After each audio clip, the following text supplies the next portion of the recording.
hal-hal yang ada di masyarakat kita yang sebenarnya memang itu bukan bagian dari agama kita, tetapi sudah mendarah daging seperti itu dan dianggap sebagai tuntunan. Seperti tadi yang disebutkan oleh teman-teman kita di sini, ketika ada orang yang meninggal dunia, maka dibuatkan acaranya apa saja di sini? 7 terus? Oh, dari 3, pakai 3. 3 terus 7, 40, 100, 1000, ada lagi?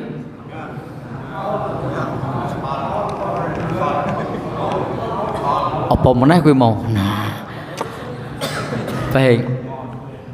Sehingga ketika orang tidak mengamalkan itu, dianggap ngubur kucing. Nah, ya kan? Orang ngubur orang meninggal kok koyo ngubur kucing. Nah, baik teman-teman semua yang berbahagia yang dirahmati Allah Subhanahu wa taala, tegakah kita mengatakan bahwasanya sahabat Abu Bakar seperti sahabat Abu Bakar dulu pakai acara begitu enggak?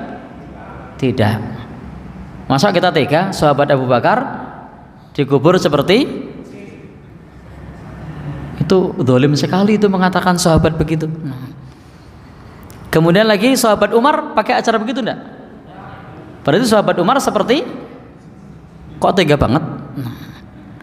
Baik. Di zaman Nabi itu ada banyak peperangan. Bahkan peperangan yang dipimpin oleh Nabi sendiri itu kurang lebih sekitar 27 kali. Total peperangan yang ada di zaman Nabi 50 sekian kali.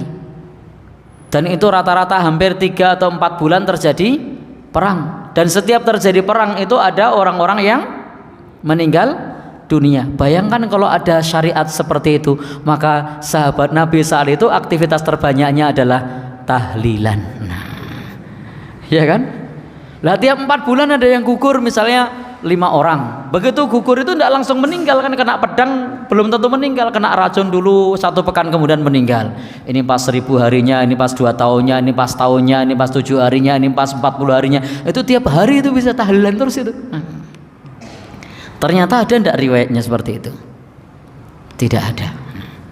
Maka andaikan itu adalah syariat, tentu tahlilan adalah sesuatu yang masyhur, sesuatu yang terkenal di kalangan Nabi dan para sahabat Rasulullah SAW, karena banyak para sahabat yang gugur di medan perang.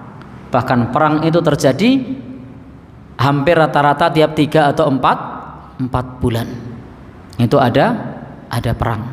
Karena pada saat itu di 9 tahun terakhir di kehidupan Nabi SAW itu terjadi 50 sekian kali.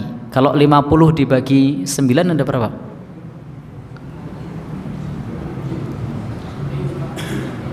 Berapa?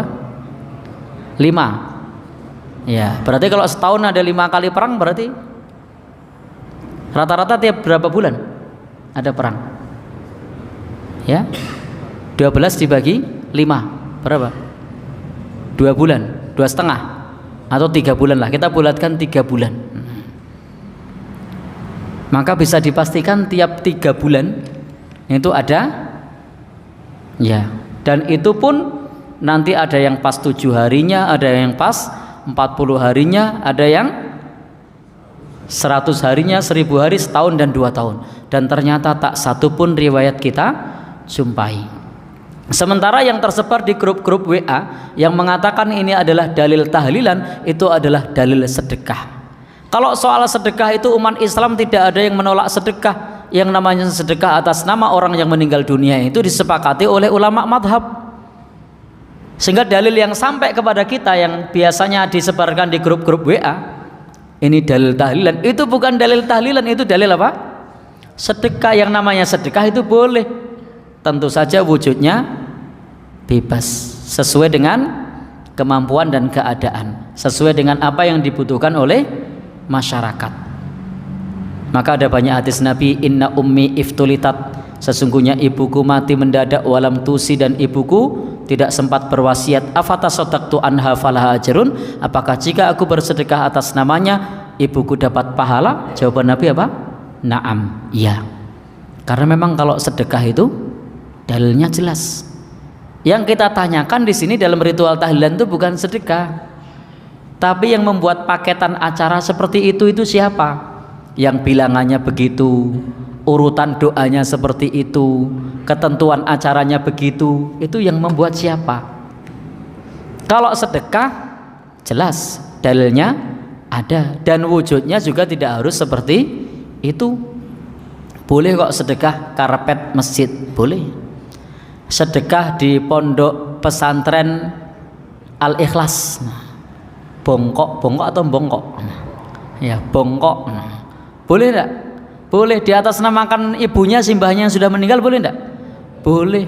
Tinggal nanti dibuatkan coupling aja, siapa yang mau sedekah atas nama orang tuanya, pondok pesantren Al-Ikhlas bongkok siap menerima. Tapi kok koyo ini saru ya? Tahu saru? Tabu. Baik. Jadi kita lanjutkan. Dalil-dalil yang biasa diklaim sebagai dalil tahlilan itu adalah dalil sedekah. Kemudian dalil apa lagi yang biasa diklaim?